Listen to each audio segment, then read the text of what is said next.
Baik, pertanyaan saya, salat subuh berapa rakaat? Kedua. Pada rakaat yang kedua itu tahiyat keberapa? Terakhir. Saya ulang. Iftirash duduk di tahiyat keberapa? Rakaat keberapa? Kedua. Tawarruk duduk tahiyat keberapa? Salat subuh berapa rakaat? Dua. Tahiyatnya tahiyat keberapa?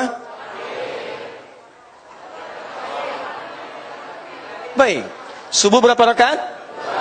Jadi saat kita tahiyat di rakaat keberapa? Baik.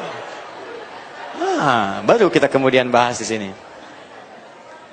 Salat sunnah qabliyah subuh berapa rakaat? Dua rakaat. Saat kita duduk tahiyat di rakaat keberapa? Dua. Ada dua, ada terakhir. Alhamdulillah. Teman-teman sekalian, jadi persoalannya saat saya sholat di sholat yang dua rakaat, apa yang saya pilih? Apakah iftirash atau tawarruk?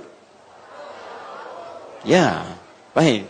Yang tawarruk boleh angkat tangan. Siapa tawarruk? Anda tawarruk. Waalaikum tawarruk. Siapa yang duduk iftirash? Boleh angkat tangan? Masya Allah. Yang duduk iftirash ya. Baik. Sekali lagi, siapa iftirash? Angkat tangan. Anda iftirash. Di tawarruk, di iftirash. Perhatikan sini, teman-teman sekalian. Dalam persoalan ini sangat ringan sekali. Sangat ringan sekali. Ternyata hadis tentang ini kan di satu hadis yang sama, kalimat yang sama. Kalau Anda, kata Nabi, duduk di rakaat yang kedua, maka duduklah iftirash.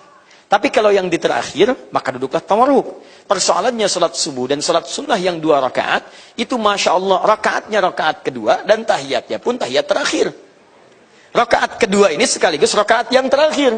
Di ini yang kedua dan ini yang terakhir. Akhir daripada salat yang kita tunaikan. Jadi kalau dia tahiyat di rakaat yang kedua. Tapi saat bersamaan tahiyat di tahiyat yang terakhir. Ustaz, bagaimana cara pendekatannya? Kalau begitu harus digabungkan Ustaz antara iftirash dengan tawarruk. Di tahiyat penggabungan, Masya Allah. Enggak, gini, Anda nggak usah kreatif dalam agama. Kalau sudah diatur, jangan bikin sendiri. Lihat sini. Maka Imam Ahmad bin Hanbal, alhamdulillah, beliau memilih redaksi yang pertama.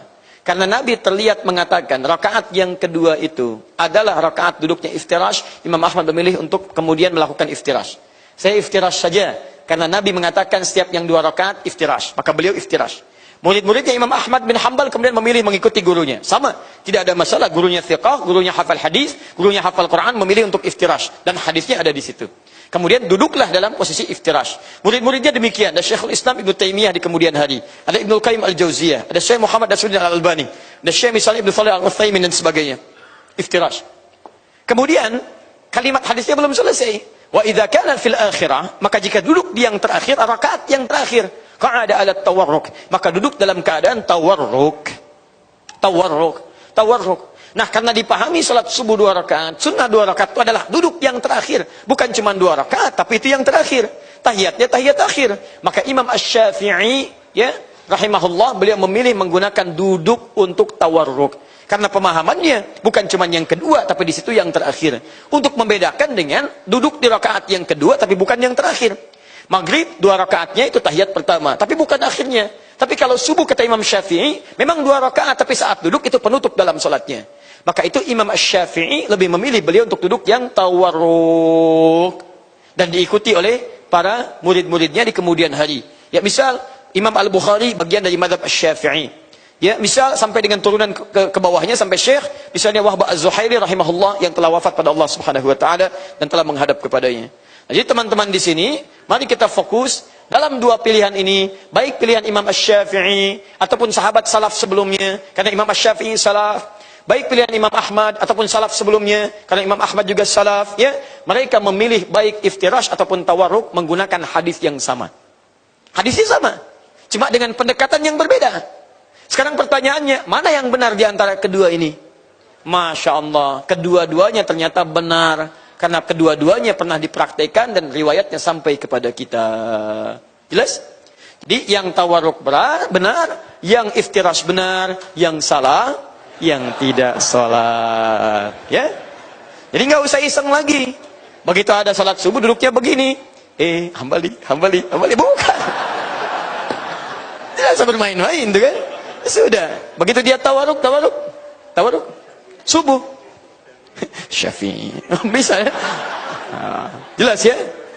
Tetap, ini bukan Syafi'i, ini bukan Hambali, ini Mas Boy. Ya? Jelas. Saya bukan Syafi'i, saya Boy. Salah juga, Anda sedang sholat. Ya, jadi dalam posisi seperti ini, baik tawarruk ataupun iftirash, dua-duanya benar, bersumber dari Nabi sallallahu alaihi wasallam, boleh dipraktikkan dalam keadaan tahiyat. Jelas sampai sini? Baik. Ini referensinya di antara yang bisa digali, dan ini sangat objektif sekali, boleh disampaikan.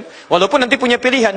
Misal Syekh Al-Albani, karena beliau itu Hambali, di antara turunan murid Imam Ahmad bin Hanbal, beliau memilih untuk iftirash.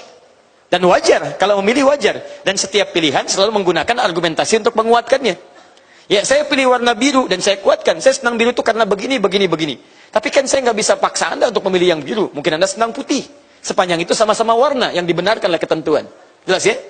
Baik. Jadi kalau sudah ada seperti itu, saya sarankan hindarkan perdebatan. Perdebatan pun, kalau tanawu sifatnya ada pilihan, jangan berdebat. Karena buang-buang energi.